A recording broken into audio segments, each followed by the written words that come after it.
கோவையில் தமிழக வெற்றிக் கழகத்தில் இணைந்து வரும் முன்னணி கட்சியினர்.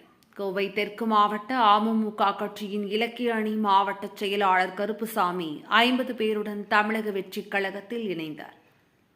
நடிகர் விஜய் கடந்த பிப்ரவரி மாதம் தமிழக வெற்றிக் கழகம் என்ற கட்சியை துவங்கி தீவிர அரசியலில் ஈடுபட்டு 2026 சட்டப்பேரவை தேர்தல்தான் இலக்கு என்றும் விஜய் அறிவித்தார்.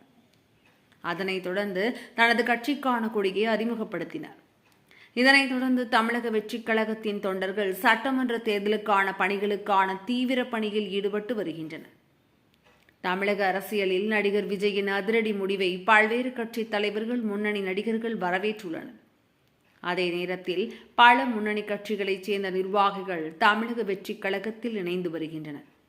இதன் ஒரு பகுதியாக கோவை தெற்கு மாவட்ட அமமுக கட்சியின் இலக்கிய அணி மாவட்ட செயலாளர் கருப்புசாமி 50 பேருடன் தமிழக வெற்றிக் கழகத்தில் தம்மை இணைத்துக் கொண்டார்.